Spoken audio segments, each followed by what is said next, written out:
Welcome back to Coin Nexa Vault. Before we dive in, I need you to understand something. The coins we're covering today are not ancient artifacts locked behind museum glass. They are quarters that have passed through ordinary hands, ordinary wallets, and ordinary cash registers, and some of them are still out there right now waiting to be found. Every single coin on today's list has a real story, a real collector market, and a real reason to make you look twice at your change. And I'll tell you this with complete confidence. The last coin we cover today is the one that will genuinely stop you in your tracks. So stay with us until the end because you do not want to miss it. The 1995p Washington quarter is one of those coins that rewards the people who actually pay attention. And if you've been casually tossing your quarters into a change jar without checking them, this is exactly the kind of moment that makes you wish you hadn't, because certain examples of the 1995p are known to carry a double die error that is sitting quietly in collections and change jars across the country right now, completely unrecognized by the vast majority of people who own them. Here is exactly what to look for. Flip your 1995 quarter over to the obverse, the side with Washington's portrait, and look carefully at the word Liberty running along the upper left arc of the coin. Then shift your eye down to the date at the bottom, because on a genuine double die specimen you will see a clear, visible second impression of both the lettering and the numerals, not a shadow, not a smear, but a distinctly offset second image that tells you the die used to strike this coin was itself improperly hubbed during production at the Philadelphia Mint, and that the P Mint mark just below the date confirms which facility is responsible. The Philadelphia Mint in 1995 was operating at enormous production capacity. The quarter was one of the most heavily used denominations in American commerce that year, and high-volume production environments are exactly where die preparation errors slip through, because the faster the line runs, the less opportunity there is to catch a flawed die before it strikes thousands of coins. Now here is where condition becomes everything. A circulated example of the 1995p double die, worn from years of handling, might bring a few $100s from a knowledgeable buyer, which is already remarkable for a coin worth 25 cents at face value, but a certified example graded MS65 or higher by PCGS or NGC, one that never circulated, with full original luster and sharp doubling clearly visible under a loupe, has sold in the range of several hundred to over $1,000. Depending on the severity of the doubling and the precision of the grade, and examples at MS67 push that ceiling even higher because at that grade level the population of surviving coins drops dramatically. The appeal to collectors is straightforward. This is a modern, recognizable coin with a documented manufacturing error, the kind of piece that a newer collector can actually afford to add to a serious collection while still representing genuine numismatic significance, and that accessibility combined with the real rarity of high-grade examples keeps demand consistently strong at auction. What makes the hunt exciting is that the 1995p Washington quarter was produced in massive numbers, meaning the error coins that exist had every opportunity to circulate widely, which means one could genuinely be sitting in a coin jar on someone's kitchen counter right now, looking for all the world like a perfectly ordinary quarter. As always, condition determines everything. A coin that has been cleaned, polished, or improperly stored loses significant value regardless of the error present, which is why third-party certification from a reputable grading service is the single most important step before considering any sale or purchase. And if you think the 1995p is worth a careful look, hold on to that energy, because the next coin on our list takes everything interesting about today's first quarter and raises the stakes considerably. Next, the 1982D Washington quarter, and this one deserves your full attention right now because it represents a year in American minting history that produced some genuinely unusual results. 1982 was a transitional period for the United States Mint, a year when the composition and production protocols for multiple denominations were in flux, And the Denver Mint in particular was navigating those pressures while maintaining high output, which created the exact conditions under which certain die anomalies and striking irregularities found their way onto finished coins that passed quality control and entered circulation.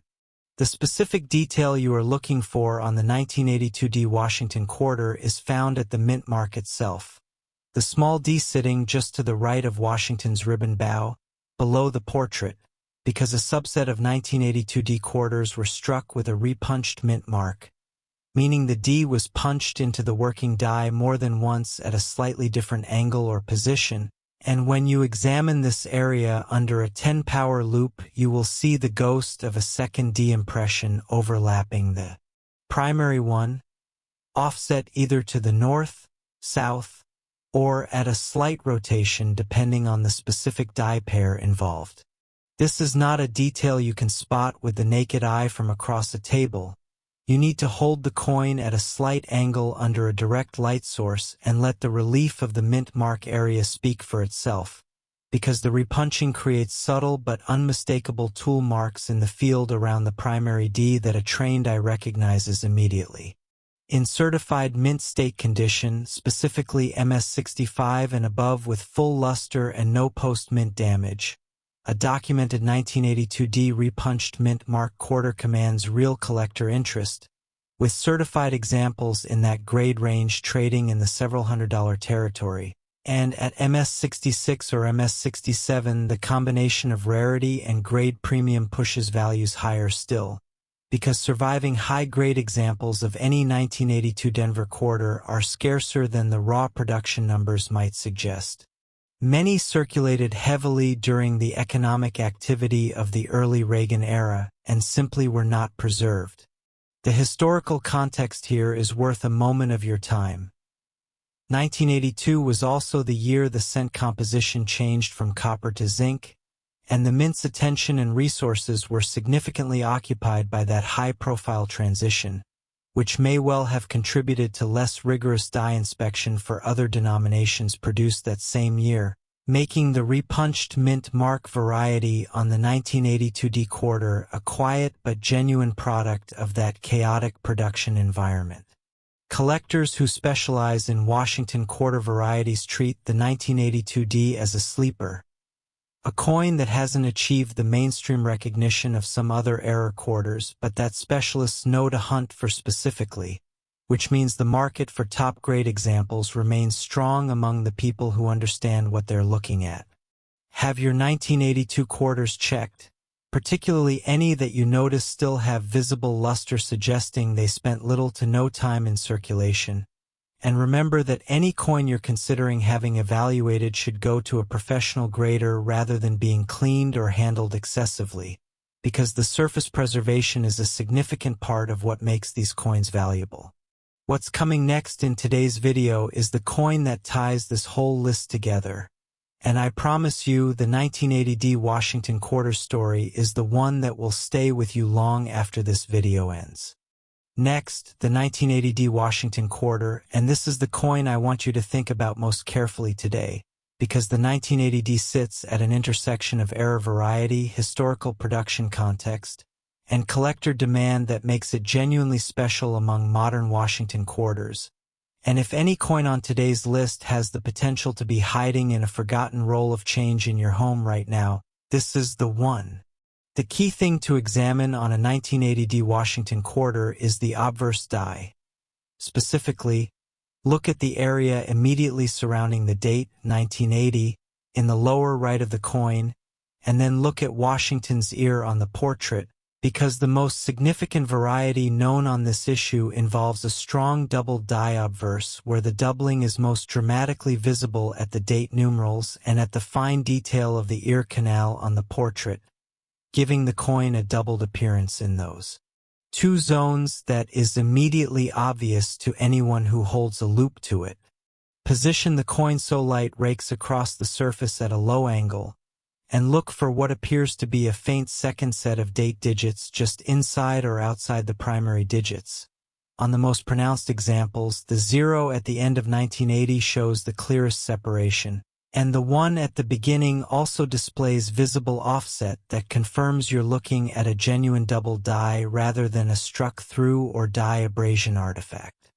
The Denver Mint's 1980 production run was substantial, and the quarter was in constant demand as American commerce hummed along during that period. But the die preparation process in that era still involved hand-hubbing techniques that introduced a meaningful error rate, and the double die obverse that resulted on a portion of the 1980D quarter production is a direct product of that process, a genuine manufacturing artifact that was never intended to reach the public. In terms of value, a circulated example of the 1980D double die obverse, still identifiable despite wear, can bring meaningful premiums over face value from a specialist buyer, but the real action is at the certified mint state level. An MS65 example with the doubling clearly present and full original cartwheel luster has sold for several $100s, and at MS66 or the rare MS67, the combination of documented error and exceptional preservation has pushed auction results into the low thousands among competitive bidders who understand exactly what they're chasing. The condition and certification caveat is especially important here. The 1980D double die obverse is only worth its full premium when it has been authenticated and graded by PCGS or NGC, because the market for uncertified error coins is significantly discounted, and a coin that appears to show doubling but hasn't been professionally confirmed will not command the same prices at auction or from a reputable dealer. What makes this coin the right coin to close today's list is the combination of factors working in its favor simultaneously. A documented, recognized variety, a production era that makes high-grade survivors genuinely scarce, a collector base that actively hunts the specific issue, and the very real possibility that examples are still out there unrecognized in private collections, estate boxes, and old coin rolls that haven't been touched in decades, which means the discovery potential is real and the payoff for the finder who knows what they're looking at is equally real.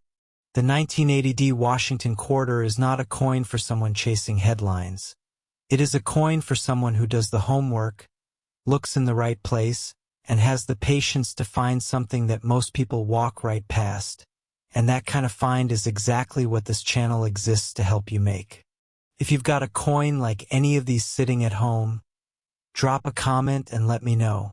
And if you enjoyed this, hit subscribe so you never miss the next one.